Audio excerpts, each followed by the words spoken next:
Hi everyone, it's Yvette Le Blowitz from SPAITGIRL.com and welcome to the Spirit Girl Talk Show podcast. I'm super excited to be here with you today and welcoming back one of our incredible guests, Bev Aisbett, who is a best-selling author. She has over 17 self-help books that she's written on her own, which are in the area of mental health.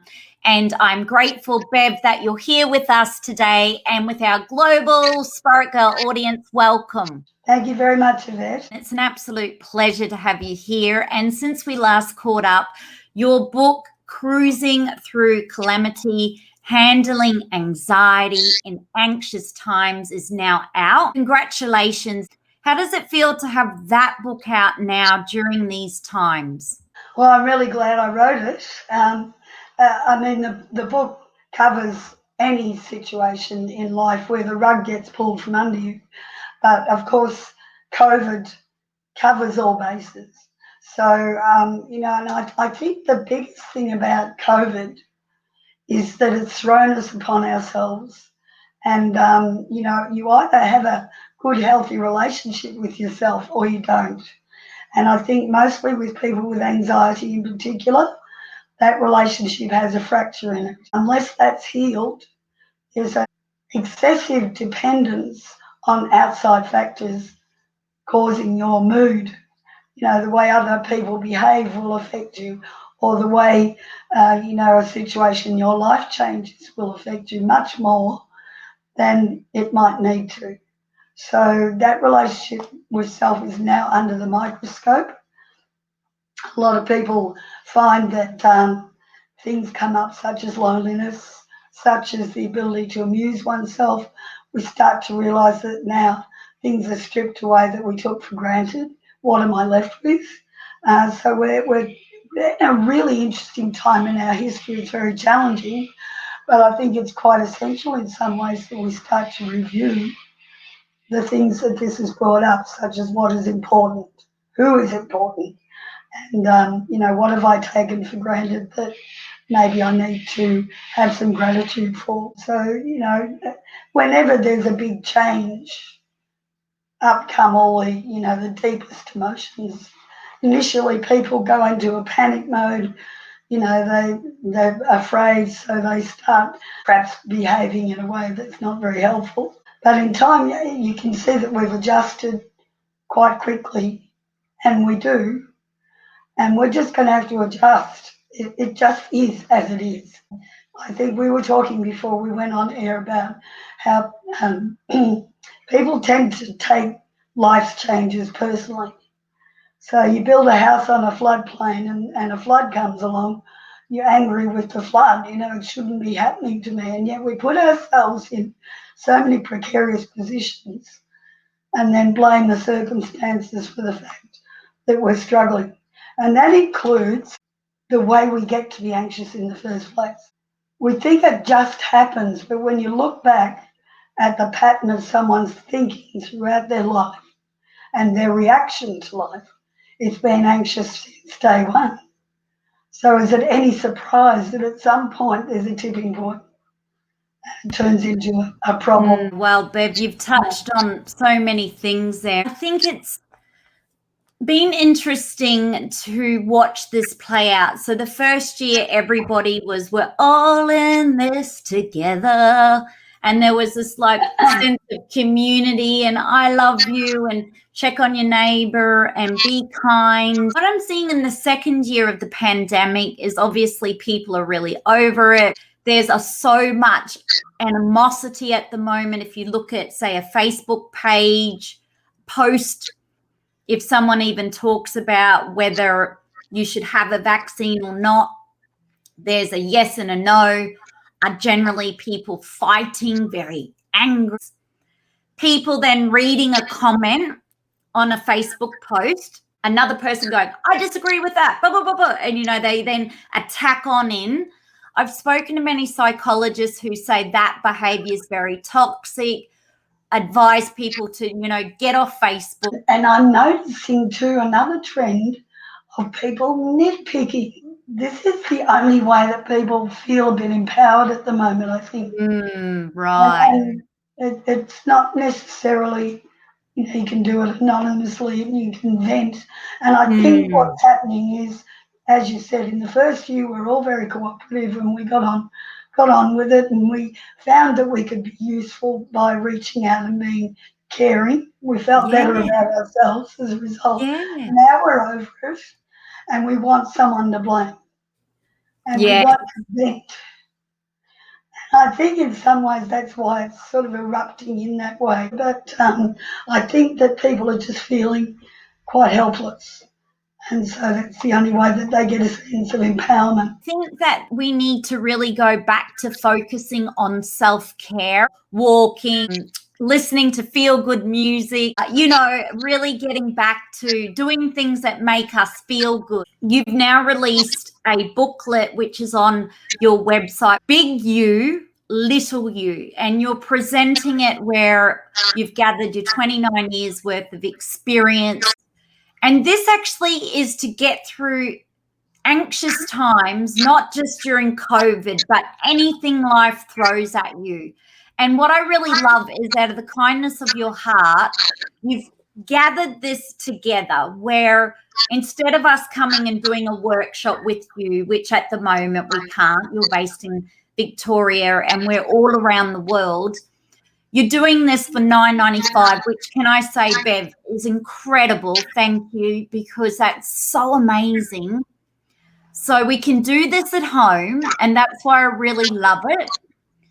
And we can then work on ourselves. But for now, someone who's tuning in, can you explain what this Big You, Little You is all about? This is a turning point in the workshops that I run, where for people with anxiety. This one comes sort of in the middle of, say, a weekend workshop. And I've kept it sort of a little bit contained to the workshop for that reason, because it needs to be something that someone works towards until now. And I, rather than hope that it might be accepted by a publisher and then another year before it actually goes into print and so on, I decided to just self-publish a very simplified version of that in 25 pages in a little booklet and make it accessible now. I observed that anxious people, or most people actually, they invest their well-being outside of themselves. They put their well-being in the hands of others in the hope that that person will be there for them in the crisis, or that they will be given the love that they think they deserve. But essentially they're not really giving it to themselves. When that outside source becomes unreliable or inaccessible for some reason, if you don't have that loving and parenting relationship with yourself, you have nowhere to go. And so you go into crisis. So the key in healing and recovery is to find that child in yourself that's struggling, and that's the one that comes to the fore when you're anxious or depressed. You're not 30, 35, 52, 73 or whatever you are. You're about 5, 6, 7 or 8, and you've got your thumb in your mouth and you're freaking out because, you don't feel safe. And you're looking to outside factors to make you feel safe.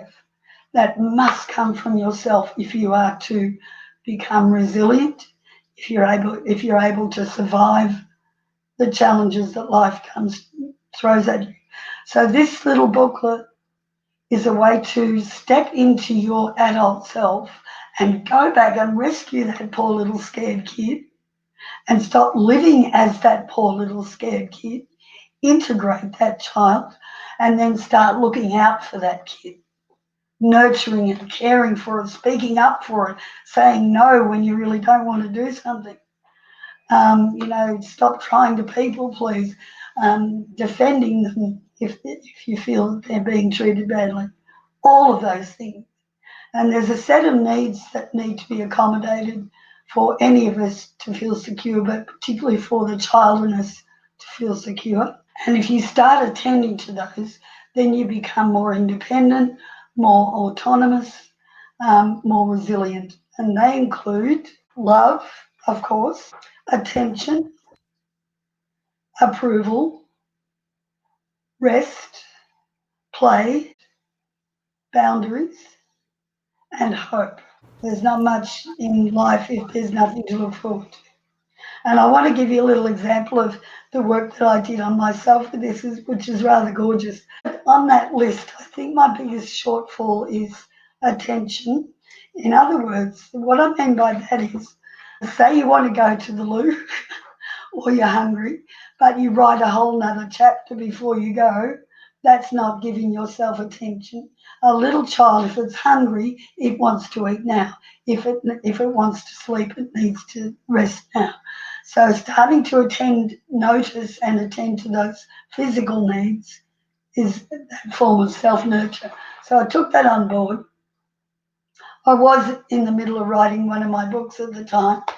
And the other part of it is to have a bit of a contract with the child where, all right, the grown-up needs to work so that we have a secure home and we have food and I'm providing for you. And you can have some fun when we do this. So I need to do that and then I'll give my attention to you.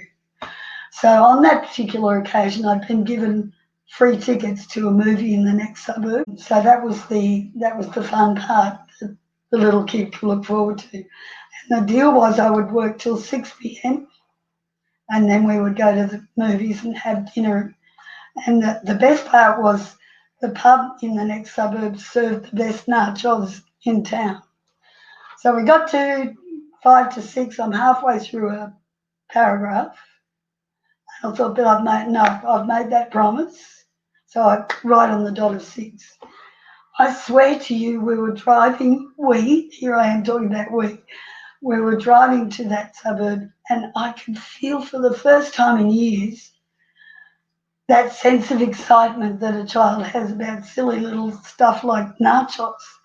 I could feel this little kid going, we love nachos, we love nachos. I love it. I love it. Anyway, I got to the next suburb, walked into the pub and said, I'll have a serve of your finest nachos. And the guy said, we're not serving them anymore. I nearly grabbed him and went, you no idea how important it is. Oh my goodness. Your little kid must have thought, oh no, I would have chucked the tantrum as a little kid, which I still do. Oh, that's I had to soothe her and say we're still going to the movies and we can have fish and chips. But it was a lovely understanding of how that relationship can work and how healing and whole I felt as a result, and that wonderful sense of wonder that had been missing as well. So, yeah. I was so excited when I heard about you putting together what you'd normally do in a workshop, which you've had so many people come to your workshops.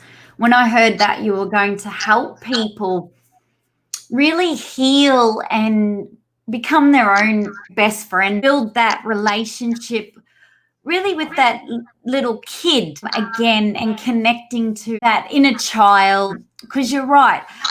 I'm hearing a lot, Bev, where people are saying it's really important if you're now a parent, when you're in a crisis, it's important for the parent to try their best to maybe be calming and not react for the child's mental health.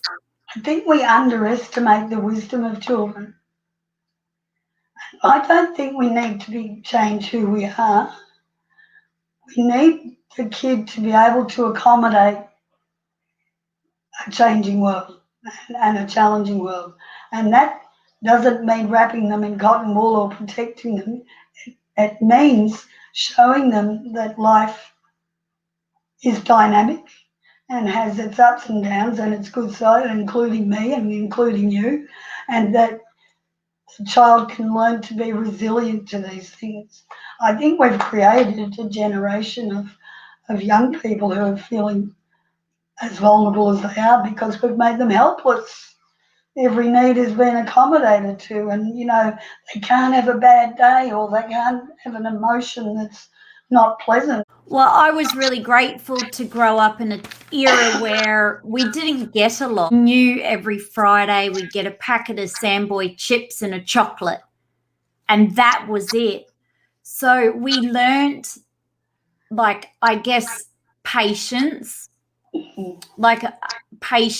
We also learnt we didn't get given everything. And I'm really grateful for my mum and dad. We got taught that if you want something yourself, you're going to have to go out and work for it yourself. So I remember myself really young and cleaning houses and washing cars and collecting Coke bottles. And I used to go around with my dad looking for scrap. Find a battery. I can, take that to the scrap metal. So as a kid, I was very like, oh, if I want something, I'm going to have to find a way to make money myself. So I guess there was a real big process. Nothing was instant. I didn't even grow up with the telephone. So even for me to go and ring a friend, I'd have to get on my bike. But I guess we've been living in times where everything's been really instant. I know kids who are in primary school who have better mobile phones than I do, and they don't even have a job.